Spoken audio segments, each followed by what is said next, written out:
오늘 아시아 주요국의 증시가 새파랗게 질렸습니다. 장중 5% 이상 급락한 홍콩발 패닉에 일본 니케이 지수는 3% 넘게 떨어졌고 우리 증시도 2% 이상 하락하는 등 불안한 모습을 보였습니다. 알뜰폰이 가격을 넘어 서비스 경쟁에 본격 돌입합니다. 가입비를 폐지하고 항공 마일리지를 적립해주는 등 알뜰폰 업계 간 서비스 경쟁이 본격화하고 있습니다.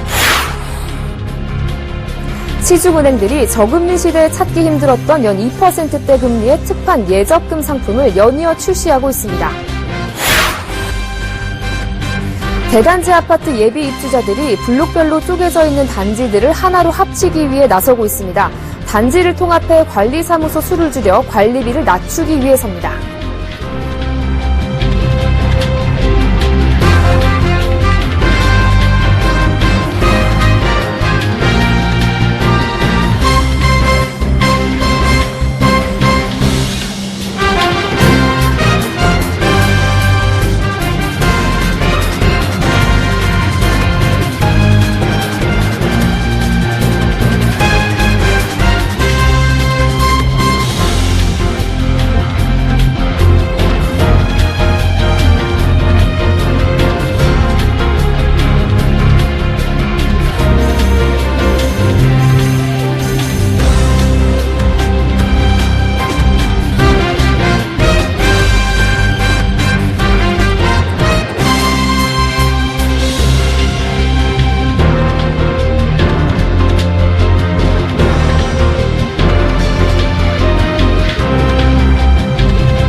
여러분 안녕하십니까? 20일 수요일 생경제 현장 오늘의 주요 뉴스입니다.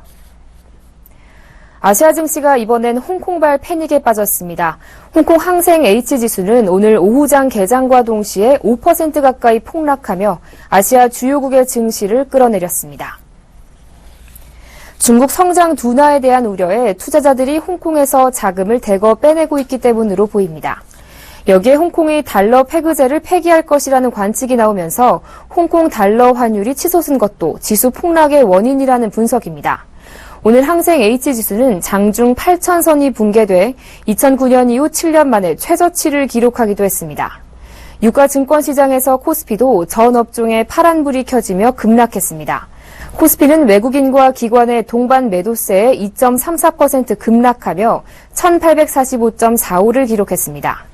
일본 니케이 225 지수도 장중 3% 이상 급락했고 중국 증시도 장중 2% 안팎의 하락세를 보였습니다. 원달러 환율은 아시아 증시 급락 여파에 전날보다 8원 10전 급등한 1,214원으로 마감해 올 들어 최고치를 기록했습니다. 도입 4년 반 만에 국민 10명 가운데 1명이 쓸 정도로 성장한 알뜰폰 업계가 새해 서비스 경쟁을 본격화하고 있습니다. 가입비를 폐지하는가 하면 항공 마일리지를 적립해주는 항공사 제휴요금제를 출시했다고 합니다. 조주희 기자가 전합니다. 알뜰폰 업계 2위인 SK텔링크는 지난 4일부터 가입비 16,500원을 전격 폐지했습니다.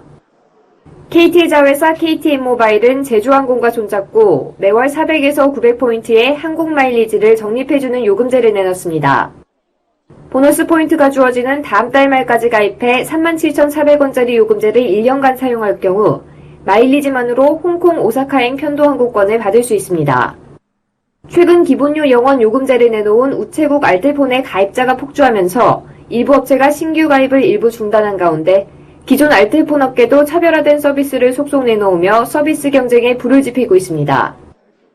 알뜰폰 이용자들은 이르면 이달 말부터 하루 9,900원에서 11,000원에 무제한 데이터 로밍 서비스를 이용할 수 있게 됩니다. 기존엔 해외 무제한 데이터 로밍 서비스를 제공받지 못하거나 하루 12만 원의 높은 요금을 지불해야 했습니다.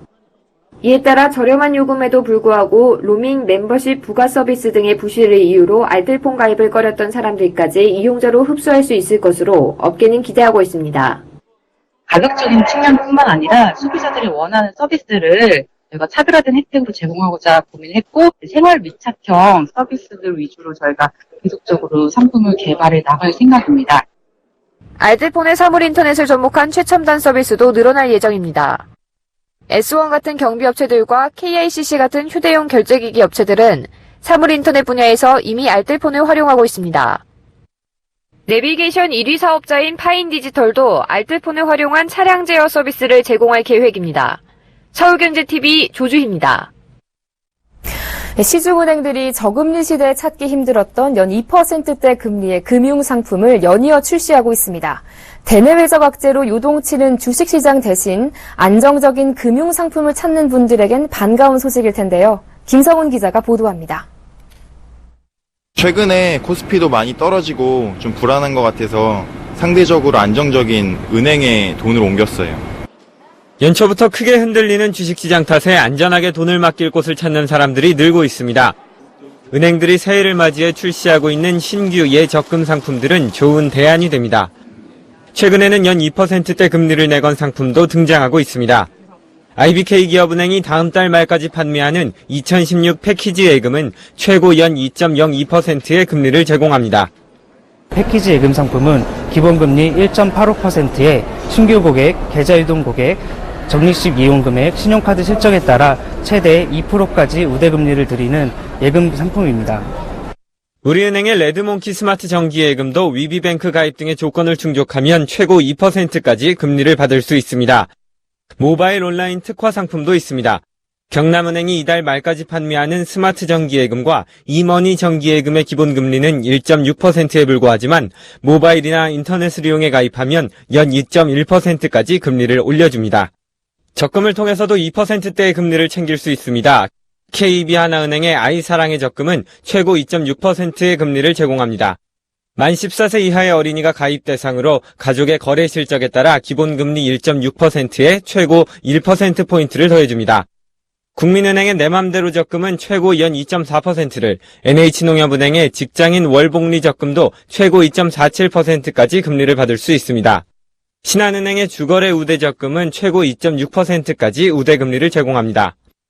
2%대 은행 예적금이 나와 초저금리 예금금리에 불만을 갖고 있던 고객들에게 희소식이 되고 있습니다. 서울경제TV 김성훈입니다. 1000가구 이상의 대단지 아파트 예비 입주자들이 블록별로 쪼개져 있는 단지를 하나로 합치기 위해 발벗고 나서고 있습니다. 관리사무소 수를 줄여 관리비를 낮추기 위해서입니다. 정창신 기자가 전합니다.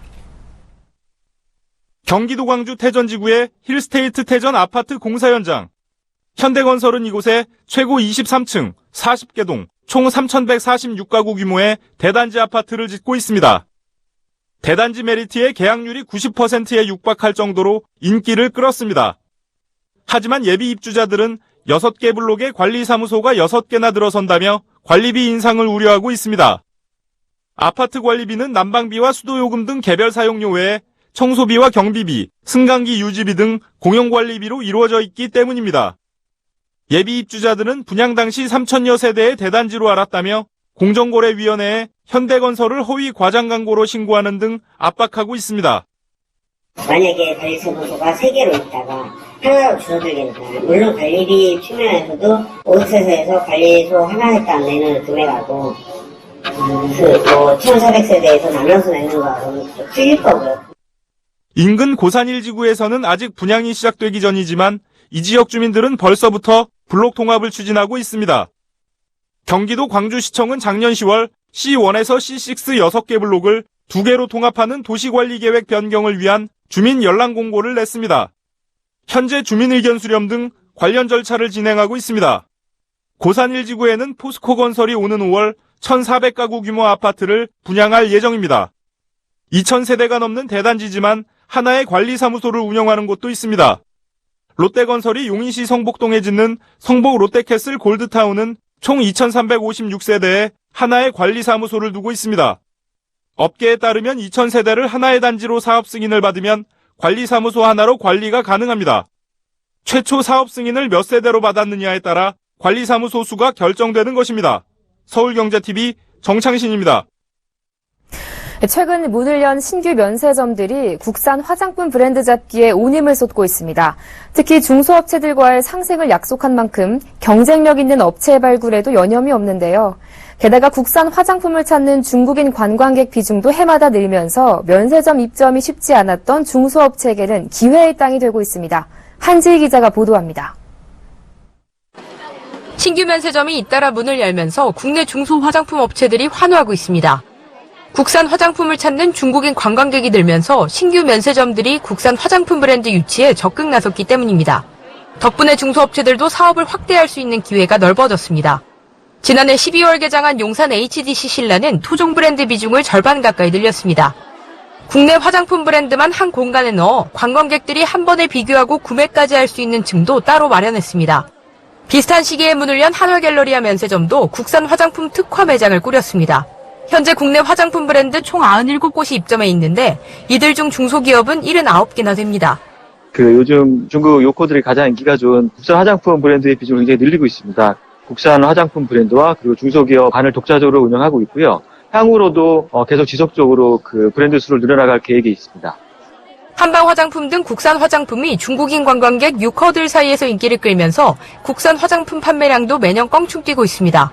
국내 최대 화장품 기업 아모레 퍼시픽의 면세 사업 매출은 지난해 40% 이상 성장하면서 처음으로 1조 원을 돌파했고 중소업체들의 매출 성장 기대감도 높아지고 있습니다. 이 같은 인기에 이달 말 인사동에 문을 여는 SM 면세점과 오는 5월 개장하는 동대문 두산 면세점, 중구 신세계 면세점도 국내 화장품 브랜드를 대거 입점시킬 계획입니다. 서울경제TV 한지입니다. 그간 부동산 경기 침체로 하락세를 보인 아파트 브랜드 가치가 지난해 회복세를 보였습니다. 상위 10위권을 차지한 아파트 브랜드는 어딘지 양한나 기자가 전합니다. 작년 한 해 아파트 브랜드 가치 지수가 전반적인 상승세를 탔습니다. 브랜드 스탁에 따르면 2000년대 이후 줄곧 하락세를 보이던 아파트 브랜드 가치 BSTI가 지난해 완연한 회복세를 보였습니다. 50만 가구라는 분양 실적에 힘입어 브랜드 가치도 함께 상승한 것입니다. 아파트 브랜드 1위는 847.2점을 얻은 레미안이 차지했습니다. 레미안의 브랜드 가치는 2011년 이후 쭉 하락세를 탔지만 지난해는 전년 대비 17.5점 상승했습니다. 2위에 오른 프루지오는 전년 대비 6.7점 오른 823.3점을 얻었고 이편한 세상도 전년보다 3.4점 오른 809.7점을 기록하며 3위에 올랐습니다. 반면 자이와 롯데캐슬은 지난해 역시 하락세를 면치 못했습니다. 자이는 전년보다 6.9점 하락한 789.4점으로 4위를, 롯데캐슬은 10점 넘게 떨어진 778.8점으로 6위를 기록했습니다. 가장 상승폭이 컸던 브랜드는 호반 베르디움으로 전년보다 52.1점이 오른 698.4점을 기록하며 9위에 올랐습니다. 호반 베르디움은 지방에 기반을 둔 브랜드로 처음으로 아파트 브랜드 가치 톱10에 올랐습니다. 10위와 12위를 차지한 SK뷰와 더샵도 브랜드 가치가 전년보다 10점 이상 상승했습니다. 아파트 브랜드 가치 BSTI는 국내에서 유통되는 부문별 브랜드 1000여 개를 대상으로 브랜드 가치를 매기는 평가 모델입니다. 브랜드 주가지수와 소비자 주가지수가 7대3으로 결합돼 점수가 매겨지는데 만점은 1000점입니다. 서울경제TV 양한나입니다. 비슷한 성격의 금융상품들을 한눈에 비교해 볼 수 있는 사이트가 문을 열었습니다. 금융상품 한눈에인데요. 금융사는 물론 금융업권을 가리지 않고 수익률과 금리 정보를 모아서 비교하기 쉽게 만들었다고 합니다. 김성훈 기자가 직접 살펴봤습니다. 금융상품 통합 비교 공시 사이트인 금융상품 한눈에가 14일부터 정식으로 서비스를 시작했습니다. 금융상품 한눈의 사이트는 현재 177개 금융사가 제공하는 853개 금융상품 정보를 제공하고 있습니다. 비교 공시 사이트의 첫 화면은 금융상품의 성격에 따라 크게 3가지로 구분됩니다. 부자 되세요 항목에서는 정기예금, 적금, 펀드를, 필요하세요 항목에서는 주택담보대출, 전세자금대출, 개인신용대출을, 준비하세요 항목에서는 연금저축, 퇴직연금, 실손의료보험, 자동차보험 정보를 찾아볼 수 있습니다. 준비하세요 항목의 연금저축 부분을 클릭하면 해당 상품을 판매하는 금융업권의 특성에 따라 연금저축 신탁, 연금저축 보험, 연금저축 펀드 등 다양한 연금저축 상품을 선택할 수 있습니다. 자신의 상황에 맞는 상품이 무엇인지 잘 모른다면 나에게 맞는 연금저축 상품은 부분을 클릭하면 됩니다. 종신, 확정형 여부, 원금 보장 여부 등을 선택하면 자신에게 적합한 연금 상품이 무엇인지 알 수 있습니다. 연금 상품을 고른 후 표준 가입 연령, 월 납입액, 납입기간 등을 선택하고 검색을 누르면 판매 회사, 상품명 등의 정보가 수익률에 따라 정렬됩니다. 개별 금융회사를 일일이 방문할 필요 없이 일괄 조회가 가능하므로 금융상품 탐색을 위한 시간과 비용을 절감할 수 있습니다. 하지만 펀드, 실손보험, 자동차보험 등 특정 업권에서만 제공하고 있는 상품 정보는 직접 제공되지 않고 해당 협회 사이트로 이동해서 봐야 합니다. 서울경제TV 김성훈입니다. 보험사들이 한방진료 보장 상품을 잇따라 출시하고 있습니다. 기존 보험 시장이 포화 상태에 이른 상황에서 한방보험으로 새로운 돌파구를 마련하려는 시도로 보입니다. 라이나생명은 한방진료 비용을 특약 형태로 보장하는 라이나 플러스 한방보장 특약 상품을 출시할 예정입니다. 이 상품은 고객이 주요 질환으로 한의원에서 추나 약침 치료를 받으면 연간 10회에 한해 만원에서 10만원을 보장하고 뇌출혈, 암, 급성 심근경색증으로 처약을 조절할 경우 연 1회 50만원을 지급합니다. 한방진료를 보장하는 상품은 지난 10일 현대라이프생명이 출시한 양한방 건강보험에 이어 두 번째입니다. 그동안 보험사들은 치료비 산정 기준 미비 등을 이유로 한방진료 관련 상품을 내놓지 않아왔습니다. 하지만 지난달 초 대한한의 한방협회와 생보손보협회가 한방 비급여 보험 상품 개발에 합의한 뒤 업체별로 상품 설계 작업을 벌여왔습니다. 저성장으로 소득 증가율이 둔화하고 정규직 취업률이 낮아지면 서울에 있는 주택의 절반 이상이 청년층이 살 수 없는 주택인 것으로 나타났습니다. 국토연구원의 저성장 시대 청년층 주거 안정을 위한 정책 방안 연구 보고서에 따르면 2011년에서 2020년 경제 성장률을 3.6%로 놓았을 때 2014년 25세에서 29세인 청년은 10년 후 서울에 있는 주택 가운데 56.4%만 구입할 수 있는 것으로 분석됐습니다. 수도권에 사는 35세에서 39세의 소득을 월 342만 9천 원, 순자산을 1억 453만 원으로 놓고 소득과 자산, 주택담보대출 등을 고려했을 때 부담할 수 있는 주택 가격이 3억 8,421만 원이라고 추정한 결과입니다. 청년층이 구입할 수 있는 주택의 비율은 경제 성장률이 낮아지면 급격히 줄었습니다. 원래 추정보다 경제 성장률이 5%가량 둔화해 청년층의 소득 증가율이 낮아지면 서울의 주택 가운데 35세에서 39세가 살 수 있는 주택은 47.8%에 그쳤습니다. 또 경제 성장률이 둔화하는 것에 더해 상용 근로자 비율이 5%포인트 줄어들면 35세에서 39세가 부담할 수 있는 주택 가격이 3억 3,525만 원으로 하락해 서울에 있는 주택 가운데 46.4%만 사들일 수 있는 것으로 나타났습니다. 특히 경제 성장률과 상용 근로자 비율의 하락과 더불어 월세 가구 비중이 5%포인트 증가해 청년층의 순 자산이 추가로 감소하면 35세에서 39세가 살 수 있는 서울의 주택은 40.8%에 머물렀습니다. 혼인관계 증명서상 결혼 후 5년 이내 신혼가구가 주택도시기금을 통해 주택 구입과 전세자금을 대출받을 경우 오는 29일부터 0.2%포인트의 우대금리를 적용받게 됩니다. 국토교통부는 주거안정 강화 및 민간투자 활성화 방안의 일환으로 신혼부부의 디딤돌 대출과 버팀목 전세자금의 금리, 한도 등 주거비 지원을 시행합니다. 신혼가구가 디딤돌 대출을 받을 때 현행 연 2.3%에서 3.1%에서 0.2%포인트가 우대된 연 1.1%에서 2.9% 수준으로 대출을 이용할 수 있습니다. 디딤돌 대출 1억 원 이용 시 연간 약 20만 원의 이자가 절감되는 셈입니다. 다만 생애 최초로 주택을 구입하는 경우에는 기존 0.2%포인트 우대와 신혼부부 0.2%포인트 우대를 중복해서 적용받을 수 없습니다. 또 대출 신청 가능 시기도 결혼 예정일 2개월 전에서 3개월 전으로 완화됩니다. 신혼가구가 버팀목 대출을 받는 경우 현행 연 2.5%에서 3.1%에서 0.2%포인트가 우대된 연 2.3%에서 2.9% 수준으로 대출을 이용할 수 있습니다.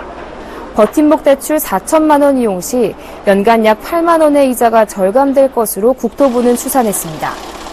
또 대출 한도를 수도권의 경우 1억 원에서 1억 2천만 원으로, 수도권 외 지역의 경우 8천만 원에서 9천만 원으로 상향 조정됩니다.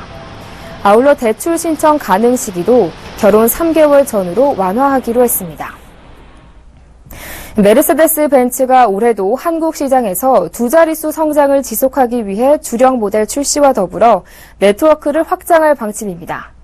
디미트리스 실라키스 메르세데스 벤츠 사장은 오늘 신라호텔에서 열린 신년 기자간담회에서 올해 더 뉴 E클래스 등 11개 주력 모델을 출시하고 3개의 신규 전시장과 8개의 서비스 센터를 오픈하는 등 적극적으로 네트워크를 확장하겠다고 밝혔습니다. 이를 통해 올 연말까지 총 41개의 전시장과 48개의 서비스 센터, 13개의 메르세데스 벤츠 인증 중고차 전시장을 운영할 계획입니다. 실라키스 사장은 이처럼 애프터세일즈 서비스 역량 또한 강화해 두 자릿수의 양적 성장과 함께 질적 성장을 이루겠다고 말했습니다. 메르세데스 벤츠는 지난해 신규 등록 대수 4만 7천여 대, 전년 대비 33.5%의 높은 성장을 기록했습니다. 이는 전체 수입차 시장 성장률 24.2%를 웃도는 것입니다. 한국은행이 연간 발행한 5만 원권 지폐가 발행 6년 만에 2배 정도로 늘어나 지난해 처음으로 20조 원을 넘어섰습니다. 지난해 국내 면세점의 외국인 매출이 중동호흡기 증후군 메르스의 영향으로 전년보다 0.63% 줄어든 것으로 나타났습니다. 이는 면세점 협회가 자료를 집계하기 시작한 2010년 이후 처음입니다. 한국도로공사는 최근 3년간 고속도로 2차 사고 통계를 분석한 결과 사망자의 59%가 동절기인 11월에서 3월 사이에 몰려있고 특히 야간 시간대의 사고 발생률이 73%에 이른다고 밝혔습니다. 농촌진흥청이 강원대와 함께 말기름 정제 기술과 말뼈에서 펩타이드를 분리하는 기술 등 말기름과 말뼈를 이용해 피부 노화 억제 기능이 있는 화장품 소재를 만드는 기술을 확보했다고 밝혔습니다.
안녕하세요. K웨더 라이프스타일 예보 차씨입니다. 오늘도 한파의 기세가 여전하지만 하늘은 맑습니다. 내일은 뒤 배경에서 보시다시피 전국 대부분 지방이 가끔 구름만 많겠습니다. 하지만 큰 추위라는 뜻의 절기, 대한답게 한파가 계속되겠는데요.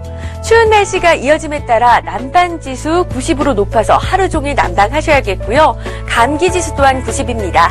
세차와 빨래지수는 낮은데요. 얼어붙을 수 있어서 피하시는 게 좋겠습니다.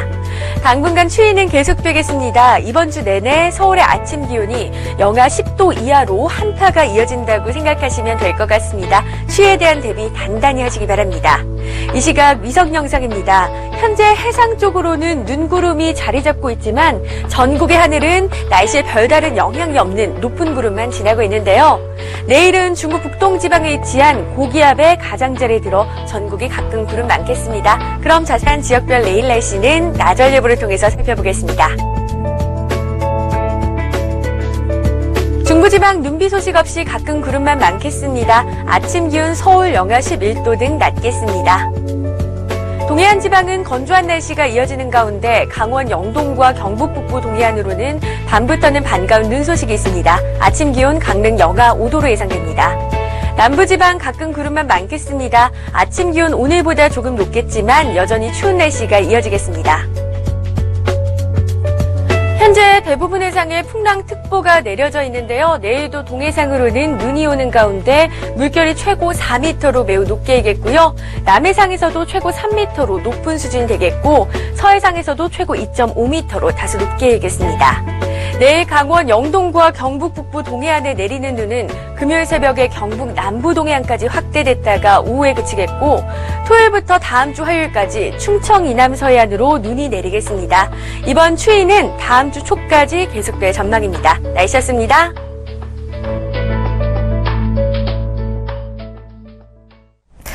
네, 앞으로 또 일주일은 지독한 추위가 계속될 것이라는데요. 건강 유의하시기 바랍니다. 생 경제 현장 여기서 마칩니다. 시청해주신 여러분 고맙습니다.